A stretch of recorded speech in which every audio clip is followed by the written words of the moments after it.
O CNJ solicitou explicações de uma juíza e de uma desembargadora de Goiás sobre a negativa de um aborto legal a uma adolescente de 13 anos, grávida após estupro. A urgência do caso foi destacada pelo Corregedor Nacional da Justiça, que também é ministro do STJ, Luiz Felipe Salomão. A legislação brasileira permite o aborto em caso de estupro. É o chamado aborto sentimental ou humanitário, previsto no Código Penal. No caso de risco à vida da gestante, é o aborto necessário para salvar a vida da gestante. Ou anencefalia do feto, criação do Supremo Tribunal Federal. Não estava na legislação, mas se entende que aquele feto não teria condições de existência. O pai da vítima, apoiado por grupos anti-aborto, pediu na justiça o adiamento do procedimento. Esse caso ocorre em um contexto de debates sobre a restrição do aborto legal no país, incluindo um projeto de lei que gerou mobilização nacional. É um tema polêmico. Eu vou começar aqui com a Mônica Rosenberg e depois com a Deise Chiocari.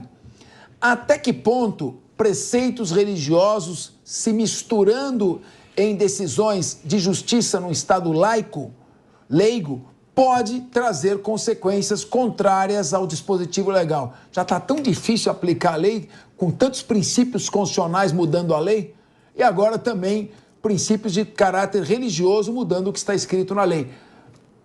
É polêmico, tem gente que acha que está correto e tem gente que acha que está incorreto. Eu queria ver o que pensa a nossa mesa. Mônica Rosenberg. Então, esse caso, só ficou faltando um dado importante, que o estuprador que engravidou essa menina de 13 anos é amigo do pai dela. Ela foi estuprada dentro da sua casa por um amigo do pai. Aí esta menina de 13 anos, eu fico até, esquento o meu sangue. A menina fica grávida, pede para exercer o seu direito legítimo, porque eu detesto a expressão aborto legal, não existe aborto legal, nunca é bom fazer aborto, nenhuma mulher acha bom fazer aborto. Ela vai lá para sofrer a terrível violência depois de ter sido estuprada pelo amigo do pai, ela vai ter que passar por um aborto que é uma coisa horrível, ela pede para exercer o seu direito, para tirar de dentro de si aquela marca daquela violência que ela sofreu, e o pai dela, pede para que o aborto não seja feito, que seja fico até gaga. Que se aguarde, que se segure contra a vontade da própria menina, aquele bebê dentro dela, aquele feto, porque não é um bebê ainda. Desculpe, com todo respeito a quem acha que é, independente do que está acontecendo dentro da barriga dela, o que está acontecendo na cabeça dessa menina e o que está acontecendo com a nossa sociedade, onde a gente acha que o pai da menina que deu para que o amigo estuprasse ela, tem o direito de dizer, não, agora segura esse bebê dentro dela. Essa menina virou uma chocadeira, uma parideira, está errado. A lei garante esse direito a ela, tem que ser exercido. E a hora que as nossas cortes começam a se curvar e a fazer o que um homem desses pede, transformando esta menina num objeto, alguma coisa está muito errada. O Deise Chiocari, então é complicado porque, normalmente, quando existe o estupro de menor de 14 anos, a lei presume a violência. Então, é o estupro de vulnerável. Suponhamos que o amigo do pai tivesse seduzido esta menina e mantido relações sexuais com ela. Não seria um estupro violento, mas mesmo assim seria estupro. Agora, o que chama atenção é que a própria vítima das relações sexuais está pedindo para interromper a gravidez. Ou seja, seria crueldade obrigá-la a conviver com o fruto de um estupro, de um crime, ainda que aquele feto não tenha culpa sobre isso? Como é que é essa questão polêmica, Deise? Olha, eu vou na mesma linha da Mônica, eu tenho até dificuldade para coordenar o raciocínio num caso desse, assim, mas vamos lá. Em primeiro lugar, né, como meus colegas falaram aqui, o Estado é laico. Em segundo lugar, essa menina está sozinha. Ela está completamente sozinha no mundo. Em terceiro lugar, vamos supor, na pior das hipóteses, que tivesse sido algo consentido. Ela tem 13 anos. Não tem esse discernimento todo, como o Capeza lembrou aqui, de acordo com a lei, abaixo de 14 anos é crime. Então, não tenho o que falar. Eu não entendo o que essa juíza está pensando em não permitir o aborto e o que esse pai não é pai, né? Vamos combinar. Não tem... Em algumas discussões aqui no Linha de Frente, eu até conversei com o PP, a gente entrou em alguns debates aqui, eu falava que eu era contra o aborto na maioria dos casos, porque eu acho que se tu libera, tu acaba utilizando isso como um método contraceptivo. E eu acho que todo esse debate ele acaba tomando uma proporção maior, porque aqueles casos em que o aborto deve ser liberado já estão na lei, já estão na Constituição. Pelo amor de Deus, uma menina de 13 anos que foi estuprada. Não tenho o que dizer, assim, o que essa juíza está falando, aí o Capês pode falar melhor do que eu, mas eu, na minha ignorância aqui, eu diria que é um crime o que ela está fazendo. Sim. Com todo respeito, né? Mônica. Eu já usei vários métodos contraceptivos na minha vida. Eu não consigo conceber que alguém, em vez de tomar uma pílula ou utilizar alguma coisa, prefere fazer um aborto. É um horror. O aborto é um horror. É uma coisa sórdida, é uma coisa violenta. Eu espero que essa juíza reflita e volte atrás no que ela está pensando e no que ela está defendendo, porque, de novo, né, é uma criança. Com 13 anos é uma criança. Claro, Mônica, que você está abordando a questão da falta de cultura de acesso a meios anticoncepcionais e, por isso, muitas vezes se procura o aborto. É uma questão extremamente polêmica e a relação sexual consentida entre menor de 14 anos e adulto é classificado como estupro de vulnerável. Está no artigo 217 do Código Penal e a pena é de 8 a 15 anos de reclusão. É considerado um crime gravíssimo. Portanto, o consentimento do vulnerável ele não é considerado pela lei. Desculpa, só fazer um parênteses. Alguém sabe o que a juíza alegou para negar o direito da menina fazer o aborto? O pai é responsável por ela. Ai, meu Deus. Ela vivia, pelo que eu vi aqui, ela vivia com esse amigo do pai. Ela já vivia em um relacionamento. De fato, a menina, como você disse, é sozinha. Teve um completo abandono familiar. E já registrando a minha opinião aqui também, é um caso que choca também. Eu, como pai de 3 meninas, a gente até fica um pouco... Fica desorientado, né? Para opinar sobre isso. Eu tenho uma posição muito clara também contra a legalização indiscriminada do aborto, mas nesse caso, por todas as circunstâncias, está muito claro que esse aborto legal deveria ter sido realizado logo que solicitado. O pedido da liminar que foi deferido por essas magistradas foi da prorrogação da gravidez até 30 semanas para que houvesse a viabilidade de um parto e o bebê sobrevivesse. Enfim, um caso extremamente triste, trágico e que mostra a fragilidade social que nós temos ainda no Brasil em relação às nossas meninas. Agora, essa é uma questão, repito, polêmica. Há muitas pessoas que apoiam a decisão da juíza e entendem que a decisão da juíza foi correta. Salvou uma vida. Porque salvou uma vida que não tinha responsabilidade pelo que aconteceu e que levou a sua geração. Então, eu queria ouvir agora Leandro Ferreira. Nós temos 2 discussões, Leandro. Primeiro, a legalização do aborto. E a segunda é o aborto legal autorizado para salvar a vida da gestante ou, no caso de estupro, que está desde 1940 no projeto Alcântara Machado do Código Penal. Então, isso não é uma discussão nova, mesmo nos costumes do país, do Brasil ainda agrário, se autorizava o estupro nessas condições. Então, não é uma novidade para entrar no... O aborto, né? Falou estupro. Falou estupro. Ai, obrigado, meu querido. Você retribuiu minha ajuda aqui que eu te dei aquela hora. Às vezes a gente vai pensando uma coisa e fala outra.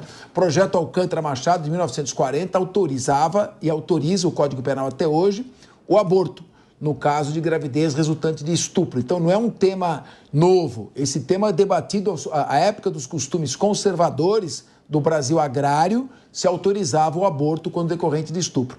Leandro Ferreira, eu imagino a sua posição, mas queria uma análise sua global sobre esse assunto. Esse tema, ele vem carregado de muitos valores, né, e vícios também. Né? A própria palavra aborto, ela automaticamente adquire uma conotação negativa. Neste caso, estamos falando da interrupção de um crime. A interrupção de um crime, né, por meio da interrupção da gravidez. Então, eu acho que esse pessoal envolvido nessa decisão lá nos tribunais precisava atualizar um pouco, assim, sair da época da barbárie, porque me parece que não tem outra forma de classificar isso, senão a partir de chamar de barbárie, e todos os atores envolvidos aí, atores e atrizes, foram 2 mulheres, infelizmente, né, uma juíza e uma desembargadora, que mantiveram decisões a pedido do pai, né? Então, a gente vê como o machismo afeta as decisões no sistema de justiça. Eu acho que precisamos superar a barbárie. Agora, o fato é, Capês, que o aborto ele é praticado para além daquelas previsões legais, né? Então, tal como o jogo do tigrinho, tal como o uso de drogas, ele também é praticado de forma insegura, de forma ilegal e geralmente às custas muito altas. Quem tem condição de arcar com isso, geralmente consegue fazer isso de forma um pouco mais segura, né? Mas quem não tem, pratica isso da mesma forma, né? E aí acaba caindo no sistema de saúde para arcar com as consequências. Se bobear, sai desse sistema de saúde presa ainda, a mulher ou a menina que fizer isso, até porque, assim, 19 anos e tiver uma situação que fizer, também é uma menina, né, desamparada, geralmente, né, que acaba chegando a essa situação. Então, eu não acho que ser ou não a favor do aborto é uma discussão fácil, né? Não é uma discussão que deve desconsiderar a carga valorativa da cultura brasileira, mas ela precisa ser enxergada do ponto de vista objetivo, que é de um problema de saúde pública, um problema epidemiológico, inclusive em relação ao crime, inclusive em relação ao abandono parental, né? Quem garante que esse pai, o mais provável é que esse pai aí dessa criança que fruto desse estupro acabe abandonando a família também. Então tudo isso é muito mais complexo e precisa ser tratado do ponto de vista objetivo. O Estado tem que ter objetividade para tratar essas situações, garantir o direito das pessoas, né? Especialmente o das mulheres através do direito ao corpo. Por essa razão, não tenho medo de dizer, eu sou favorável ao direito à interrupção da gravidez de forma segura, gratuita e legal para todas as mulheres em qualquer situação em que se determine um prazo máximo em que isso ocorra na gravidez. E a grande contradição é que, vindo a nascer essa criança, o pai dela ficará preso como estuprador, podendo pegar uma pena de até 15 anos de reclusão, e ela vai saber que ela nasceu vítima de um estupro e seu pai está preso por ter feito a sua concepção. Então é uma questão realmente dramática, não é, Mônica? É uma grande contradição em tudo isso. Pior, ele ficará preso, ele pode eventualmente sair da prisão e pedir direito de visita, pedir guarda, ficar a menina com 15 anos, né, se nascesse uma menina, e ele ter direito a cuidar dessa menina em sua casa. Ou voltar para a prisão por não pagar pensão. Eu queria voltar na sua pergunta, Capês. Você perguntou logo no início sobre a influência da religiosidade de cada um nas políticas públicas, né, no exercício da autoridade pública. E eu queria voltar a esse assunto, porque isso é muito importante. Às vezes a gente esquece que religiosidade é muito importante, é valioso, cada um tem a sua, e é uma coisa que existe no fórum privado individual de cada um. E a política, justamente, é o oposto. Ela é coletiva, ela é para todos, não é cada um individual. Quando alguém faz política, ela deve ser feita para todos. Então, o problema de misturar religião e política é que você está misturando algo que é emocional e individual com algo, a política deveria ser racional e coletivo, social, é para todos. E é esse desequilíbrio que acaba causando problemas. Então, as questões religiosas devem ser mantidas no nível individual, nas decisões de cada um, com sua família, com os seus entes queridos e próximos, mas na política não se deve misturar a religião, porque sempre vai dar problema. Só para complementar, mesmo em situações, Mônica, onde a carga religiosa tem o maior peso sobre o Estado, né, algumas decisões racionais levam à ampliação do direito à interrupção da gravidez. É o caso de Israel, inclusive, né, que tem uma permissão para abortos mais flexível do que o Brasil. Claro, tem toda uma questão relacionada ao debate de justiça, mas o aborto em Israel é um acesso mais facilitado. Isso eu sou judia, eu posso te explicar. É porque para os judeus a vida só começa no nascimento. A vida só começa na primeira respiração, que é o que está escrito no Velho Testamento da Bíblia. Então, enquanto não há respiração, não há vida. Então, mesmo na questão religiosa, Só que o debate religioso precisa, como você disse, ser de foro privado, né, e as decisões precisam ser objetivas em relação ao Estado. Agora, é uma questão polêmica, aqui houve um consenso da mesa, Mas eu devo também reconhecer que há muita gente que está também pensando e dizendo, mas essa criança, esse bebê que está no ventre materno não tem culpa nenhuma. E ele terá direito de nascer e ter a sua vida está sendo interrompida e ele não tem como participar deste debate. Ele que não errou e que está lá aguardando. Então, é um tema extremamente polêmico, onde ele é triste, porque sob qualquer enfoque que você faça, haverá uma conclusão trágica. Será sempre uma vida perdida. E eu fecho antes de chamar o intervalo, porque tem um assunto bombástico depois. Uma outra coisa que eu chamo a atenção: o Poder Judiciário se recusando a cumprir leis, interpretando leis para descumpri-las. Isso cria uma enorme insegurança jurídica.